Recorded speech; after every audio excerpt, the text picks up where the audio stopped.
सोचते हैं और सतगुरु मौला ख्याल देते हैं। पहले तो कैसे बनेगा बच्चा अच्छा? मां बाप के हाथ में बहुत कुछ है, ध्यान से सुनिए। तो मां के गर्भ में जब पता चले कि बच्चा आ गया है, नींव रखी जा चुकी, आत्मा आ चुकी है, क्योंकि वो शुरू में ही आ जाती है, तो तभी से रूटीन बना लें अपने लिए, नहीं कम से कम बच्चे के लिए, कि मैं आधा घंटा सुबह आधा घंटा शाम को मालिक का नाम जपूंगी ही जपूंगी। और पति महोदय, पति देव, वो भी रूटीन बना लें कि मैं भी सत्संग की सीढ़ी या शब्दों भजनों की सीढ़ी खुद भी सुनूंगा और अपनी बीबी को भी सुनाऊंगा, क्योंकि उसका भी फर्ज है कि चलो सुमरण में कहीं कमी रहे तो शब्द या सत्संग सुन के उस बच्चे के जो संस्कार मां के गर्भ में हैं वो टॉप क्लास के बन जाएं, बहुत अच्छे बन जाएं। तो ये रूटीन बना लें कि सुबह शाम माता सिमरण करे और सुबह शाम जब भी समय मिले, पति देव जब भी टाइम मिले, सत्संग सीढ़ी की बातें, भक्त योद्धा संत हुए हैं, गुरु हुए, उनकी बातें करें। लड़ाई झगड़ा नहीं, प्यार मोहब्बत की चर्चा करें। बच्चा मां के गर्भ में जब होता है तो मां को बहुत स्वस्थ खाना खाना चाहिए, शर्म नहीं करनी चाहिए। विटामिन्स जो कुछ भी हमें चाहिए, अच्छे डाइटिशियन से, अच्छे डॉक्टरों से राय लेके या गांव में किसी से भी पता करके वो खाना खाते रहना चाहिए। मेरे को तो उल्टी आती, आ जाने दे फिर खा लेना। कहीं खाती नहीं बहने ना, मेरे को तो चक्कर आ जाएंगे, तो चारपाई पे लेट जाना बेटा। तो खाना अच्छा खाओ, स्वस्थ खाना खाओ, ताकि बच्चा अंदर से मजबूत। और ये आपके अंदर मां को एहसास होता है, बाप को नहीं पता चलता, मां को एहसास होता है, अंदर तार जुड़ जाती है जब बच्चा गर्भ में आता है। वो क्लोले करता है, वो कभी करबट लेता है, अंदर से मूवमेंट्स होती हैं। मां के लिए वो गजब का समय होता है। एक अंदर से आनंद आता है, एक लज्जत आती है, यूं लगता है मैं कहीं और लोक में हूं, स्वप्न लोक में हूं, किसी से जुड़ी हुई हूं, मेरी बहुत बड़ी जिम्मेवारी है। वाकई वाकई ऐसे एहसास होते हैं। आप उसका नजारा लें, ना कि ये सोचें कि कोई बीमारी हो गई है आपको। आप इसीलिए तो धन्य हैं मां, क्योंकि इतनी देर अपने अंदर इतना वजन रखना, उसका पालन पोषण करना, अच्छे विचार का स्वामी रहें। चलो कभी किसी बात पे उत्तेजना हो जाती है, लड़ाई झगड़ा होने का अंदेशा हो ही जाता है, तो उस समय पति को चाहिए, क्योंकि बच्चा गर्भ में है पत्नी के, तो वो बाहर चला जाए, नारा लगा के पानी पी ले, कोई तगमा नहीं गिर जाएगा अगर दो बातें पत्नी की सुननी पड़ गई तो। डॉक्टरी हिसाब से भी चेकअप रूटीन में करते रहिए जब भी समय मिले। बच्चा जन्म लेता है, जो भी डॉक्टर साहबान, मां बाप, कोई भी परिवार का मेंबर उनके पास है, बच्चा जब बाहर आता है मां के गर्भ से, तो आसपास वाले सुमरण करते रहें, ताकि उसको वही वातावरण मिले जो मां के गर्भ में मालिक से लिब लगी हुई थी। क्योंकि मां सुमरण करे बहुत अच्छा है, पर कई बार बेहोशी की दवा देते हैं, ऑपरेशन वगैरह होता है, तो परिवार का कोई आदमी जो आसपास है वो सुमरण करे, बच्चे के सामने वो जरूर रहे। और बच्चे को जब साफ करते हैं, डॉक्टर साहबान यहां तो बोला हुआ है कि सुमरण करें, बाहर पता नहीं कैसे डॉक्टर हों, वो सफाई कर रहे हो, तो कोई भी माता बहन पास खड़ी होके सुमरण करती रहे। कोशिश करो बच्चा आंख खोले तो उसको आप सुमरण करते ही दिखें, फिर कहना ही क्या है। बच्चा, हमारी ये कहावत है या कह लो रीत है, बच्चे को घूंटी दी जाती है, घूंटी पिलाई जाती है। ध्यान रखिए, शहद ऑर्गेनिक हो, ऐसा शहद मत लाइए। यहां मिलावट, चीनी मिला दी जाती है, बहुत सारी चीज़ें मिलाई जाती हैं। बिल्कुल ऑर्गेनिक हो सके तो खुद आप कहीं से देखें, खुद अपनी देख रेख में। अदरवाइज ऑर्गेनिक गुड़, गन्ने वगैरह होते हैं ऑर्गेनिक हो, उसका थोड़ा सा गुड़ ले लें, अपनी तर्जनी पे लगाइए, सुमन करते हुए, खास करके वो माता बहन या भाई परिवार का जिसका स्वभाव अच्छा हो, जो सुमन करने का पक्का हो, वो घूंटी दे मालिक का नाम लेके। तो ये दूसरा कदम है अच्छे संस्कारों की तरफ। अब उस बच्चे को डॉक्टर साहबान अगर कहते तंदुरुस्त है तो मां के पास लिटा दिया जाता है साथ में, और नॉर्मल डिलीवरी हुई है तो वो होश में है, सुमन करती रहे, अपने बच्चे के ऊपर हाथ रखे या साइड में हाथ रख के मालिक का शुक्राना करती रहे, धन्यवाद करती रहे, और अच्छी सोच रखे कि मेरा बेटा मालिक तेरी भक्ति वाला हो, नेक कर्म करने वाला हो, इसे अंदर बाहर कमी ना आने देना। अगर बेहोश है माँ, बच्चे ने जन्म ले लिया, तो परिवार की कोई भी माता बहन यही काम करे, हाथ रखे, पास खड़े, सुमन करती रहे और यही दुआएं करती हुई लगातार सुमन करे। फिर मां को बच्चा दे दिया जाता है बिल्कुल पास, और मां का दूध बच्चे को पिलाने की कोशिश की जाती है। उस समय भी मां सुमरन करे कि मालिक, हे परमात्मा, इस बच्चे के अंदर दूध की जो पहली बूंद जाए वो दूध नहीं, हे मेरे वाहिगुरु, हे मेरे अल्लाह, हे मेरे राम, हे मेरे गॉड, उसे अमृत आबो हयात बना देना और इसको अपने चरणों की तरफ लगा लेना।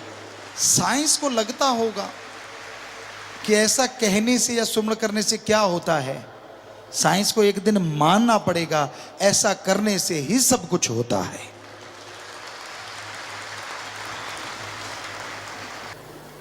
आपने ये सुना होगा, बच्चे को जब भूख लगती है, मां के अन्यास धाराएं शुरू हो जाती, सुना होगा।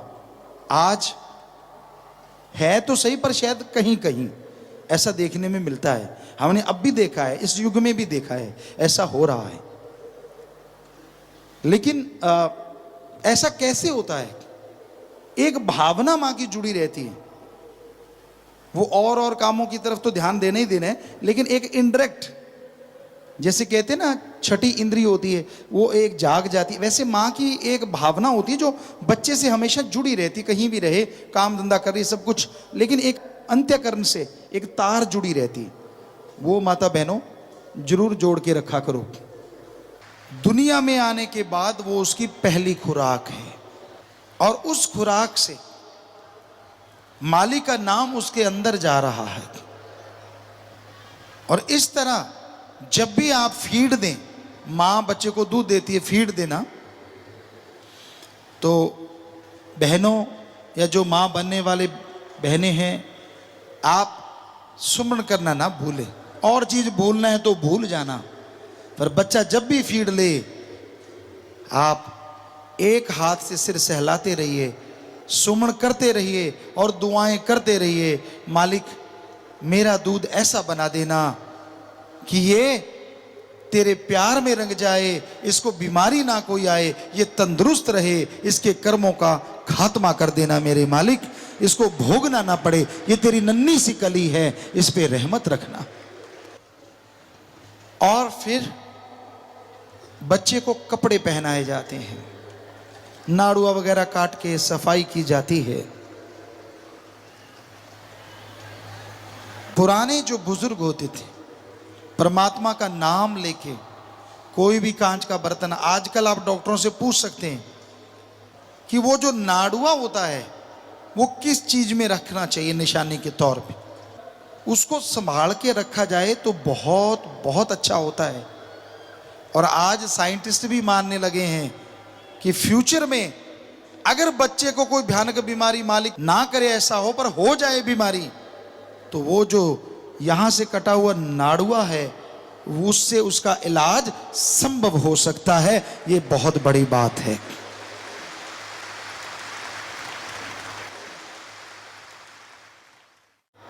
जो आपने ले लिया तो समझो बच्चे की काफी सेफ्टी आपने खुद कर ली। वो नाड़ुआ ऐसी वैसी बात नहीं होती। कुदरत ने जो बनाया है ना, फालतू तो हो ही नहीं सकता। लोग उसको काट के फेंक देते हैं, ये तो फालतू। अरे अरे नहीं नहीं नहीं। अब डॉक्टर भी मानने लगे हैं बड़े बड़े कि अगर उसको संभालो तो लाइलाज रोगों में वो इलाज बन सकता है। तो प्यारी साथ संगतियों, अब बच्चे की दिनचर्या क्या होनी चाहिए। बच्चा सोता कम है और जागता भी कम है। 2-3 घंटे सो गया, फिर जाग गया, फिर सो गया, फिर जाग गया। ज्यादातर वो सोया रहता है। ये नॉर्मल है, कोई डरने की बात नहीं होती। कई छोटे से बच्चे को नहलाते इतना रगड़ रगड़ के हैं, उनके हाथ घोड़े के खरखरे की तरह होते हैं। ऐसा मत करो। कोमल है, बिल्कुल लूज हैंड से उसको अगर नहलाना भी है, बिल्कुल लूज हैंड से उसको नहलाएं। ऐसे ऐसे मत रगड़ो। उसके कोई मैल थोड़ी ही लगी, अभी तो गर्भ से बाहर आया है। कई बहनों को होता नहीं, सवार सवार के बत्तियां ला दें, बत्तियों की जगह चमड़ी उतार देते हैं, इन्फेक्शन हो जाता है। तो ऐसा नहीं करना चाहिए। बिल्कुल लूज हैंड, सॉफ्ट, बिल्कुल हाथों से उसको अगर नहलाना पड़े नहलाइए। अदरवाइज कोई बहुत ही मलमलदा कपड़ा, पंजाबी कहा करते हैं, बिल्कुल नरम कपड़ा उसको भिगोएं, या कॉटन ऐसी हो जिसको उबालें पानी में कई बार, और उबालने के बाद निचोड़ उसी पानी से, फिल्टर्ड पानी हो उसको उबाल के उसमें भिगो के उस कॉटन से बच्चे को साफ कर सकते हैं। कोई गलत बात नहीं। पर साफ करते भी सुमरण करते रहिए। सुमरण सबसे बड़ा और अहम रोल अदा करता है। नहला दिया, कपड़े पहना दिए और उसको खुला छोड़ें। आजकल नई टेक्निक आ गई है। बच्चे को पहले क्या होता था, नरम सा कपड़ा खुला सा बांध देते थे, पंजाबी में पोतड़े कहते थे। आजकल वो आ गया है डाइपर। डाइपर और टाइट कर, दूसरे शब्दों में बोले डाल डाइपर और टाइट कर, जो कि गलत है। हम ये नहीं कहते कि डाइपर डालो ना, डालो। सफर कर रहे हो, कहीं जा रहे हो, अब जब आपके घर में बच्चा चारपाई पे लेटा है, आप डाइपर डाल के उसको टाइट कर देते हो सारा। उसे खुला रहने दो, नेचुरल तरीके से जीने दो उसको। अभी नर्म है, कली है, खुला सा कपड़ा बांध दो, अगर बांधना मक्खी मच्छर के लिए। और अगर वो गिल्ला कर देता तो जल्दी से बदलते भी रहो। ये ना हो कहीं एक डाल के भूल ही जाओ। थोड़ी मेहनत तो करनी पड़ेगी, पर ये मेहनत आने वाले टाइम में रंग लाएगी जब वो स्वस्थ रहेगा, तंदुरुस्त रहेगा। अब बच्चा अपने आप दूध लेने लगा है, तेजी से हाथ पांव चलाने लगा है, अच्छी बात है। पर बच्चे में कभी परिवर्तन आ जाता है। आप रोजाना देखो उसको, वो करता रहता है, अचानक बंद कर देता है, तो समझो कोई परेशानी जरूर है बच्चे को। आपकी वजह से हो सकती है, आपने जैसे ज़्यादा रगड़ दिया हो, या वो गिल्लारा रैशेज हो सकते हैं। देसी सा तरीका होता है कि सरसों के तेल को हाथ पे डालो, पानी की कुछ बूंदें डालो, ऐसे ऐसे रगड़ो, रगड़ते रहो। पानी जो सरसों का तेल है वो सफ़ेद रंग का होना शुरू हो जाएगा, उसमें पानी की बूंदें ऐड करते रहो, उसको रगड़ते रहो, बिल्कुल सफ़ेद हो जाएगा। उसमें पानी डालोगे, पानी निकल जाएगा, वो सफ़ेद चीज़ हिलेगी नहीं। तो यहाँ बच्चे के रैशेज हुए हैं, आप उससे थोड़ा थोड़ा वो लगा सकते हैं। ये देसी मरहम है जो घर में बनाई जा सकती है, जिसपे एक पंजी नहीं लगती, आपके घर की मरहम है। सब कुछ फकीर को होता है। जब वो माँ भी है, बाप भी है, तो माँ तो है ही है, 100% माँ पहले, बाप बाद में है, जो फकीर होता है। तो वो रैशेज नहीं पड़ेंगे और बच्चा फिर से वही नॉर्मल स्थिति में आ जाएगा। कई बार हो सकता माँ ने कुछ ऐसा वैसा खा लिया हो तो बच्चे के दूध में भी वो वैसा ही जाएगा, उसका असर हो जाता है। ज़्यादा वायबादी वाली चीज़ें मत खाइए, ज़्यादा वायबादी जो करती हैं चीज़ें वो मत खाया करो। बहुत ज़्यादा गर्म ना खाओ, बहुत ज़्यादा ठंडा ना खाओ, माँ के लिए खास करके, क्योंकि गर्म ठंडा खाने से आपकी बॉडी पे उतना असर नहीं होता, पर जो आप फीड देते हैं उससे आपकी उस नन्ही कली पे बहुत ज़्यादा असर होता है। नॉर्मल भोजन, माँ को बहुत परहेज और बंद के रहना पड़ता है। उस तरह का खाना खाइए, सात्विक हो, तड़या, ये तला हुआ जो होता है, ज़्यादा मिर्ची वाला, तेज मसालों वाला, ये चीज़ें बिल्कुल अवॉइड, छोड़ दें, जाएं ना इनके पास। घी दूध लें ज़्यादा से ज़्यादा, और खाना जो नॉर्मली आप खाते हैं, हरी सब्जियां खाएं, फाइबर ज़्यादा आपके पेट में जाए, ऐसी चीज़ें ले, इसबगोल वगैरह लेते रहें। तो उससे क्या है, बच्चे का जो शरीर है वो जल्दी विकसित होता है, कब्जी वगैरह नहीं होती और वो तंदुरुस्त रहता है। बच्चा बढ़ रहा है संस्कारों के साथ। माता बहनों को क्या होता है आजकल की, खास करके लड़कियों को, बच्चा पैदा हो गया, फिट हो जाना है, किसी को पता ही ना चले कि बच्चा हुआ है, तो गुनाह हो गया क्या? अरे फिट बाद में होते रहना, पहले ढंग से खाना खाओ, अच्छा खाना खाओ, मोटे हो जाओगे कुछ नहीं होता, क्योंकि बच्चे को स्वस्थ दूध चाहिए। आप अच्छा खाना ठोक के खाओ, 5-7 किलो वजन बढ़ जाएगा, कुछ नहीं होने वाला। और जब बच्चा दूध छोड़ देगा, फीड छोड़ देगा, तब आप भार घटाते रहना, कोई नहीं रोकता। आजकल की पढ़ी लिखी पहले ही शुरू हो जाती है, बच्चा पैदा हुआ नहीं कि वजन कम कर लो, वजन कम कर लो। नहीं, हमारे ख्याल से ये बिल्कुल गलत, ऐसा नहीं होना चाहिए। जब बच्चा दूध छोड़ देता है उसके बाद आप अपने फिगर को जो मर्जी जैसा मर्जी तराश लो, कोई खास बात नहीं। इसमें पति देव को भी साथ सहयोग देना होगा कि हाँ भाई आप डट के खाओ, उसके लिए अच्छी चीज़ें उपलब्ध करवाए, ताकि बच्चा आपका तंदुरुस्त हो। तंदुरुस्त बच्चा होगा, तंदुरुस्त सोच होगी, भक्ति करेगा, तो यकीनन समाज को बदल सकता है, इस गंदगी को उठा के फेंक सकता है जो समाज में काम वासना, क्रोध, लोभ, मोह, अहंकार, मन माया, भ्रष्टाचार, ठगी, बेईमानी की फैली हुई है। या बच्चे की अच्छी देखभाल होने लगी है, पर जो भी परिवारजन उसके पास आते हैं, मां तो हमेशा पास रहती है, अब देखने वालों की भीड़ होती है, रिश्तेदार आ गई, ये बुआ जी आई है, ये फूफा जी आया है, ये मामा जी आया है, ये मामी जी आई, आना चाहिए, सारे ही आओ। हम नहीं रोकते कि उनको आने ना दो, पर आने से पहले गुनगुना पानी या गर्म पानी हो, गांव में और नहीं तो नीम के पत्ते उबाल के रखो उस पानी में, और जब वो बच्चे के कमरे में जाएं, दूर दराज से आए हैं, या तो वो नहा के जाएं या फिर हाथ पांव धो के, मुंह धो के जाएं उस नीम वाले पानी से, ताकि बैक्टीरिया, वायरस बच्चे के पास ना जाए। ये भी अति जरूरी है कि आप अपने बच्चे को बहुत प्यार करते हैं, करना चाहिए, लेकिन किसी करने से बच्चे का प्यार बढ़ नहीं जाएगा। पता नहीं आपके मुंह में कितनी तरह की गैस गर्म होगी, नहीं गैस तो एक ही होगी, पर घबराइए मत।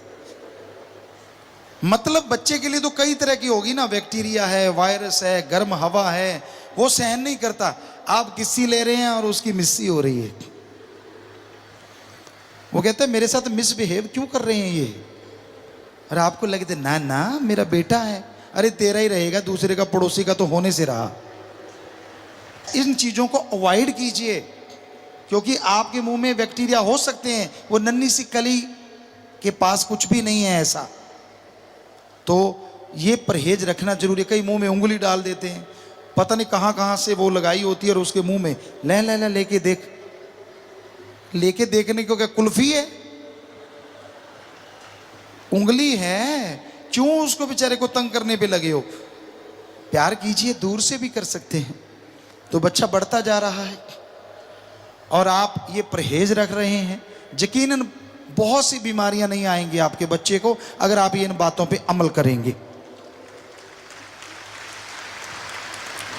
और हो सके तो आने वाले जितने भी लोग हैं आए और बच्चे को आके नारा जरूर लगाएं।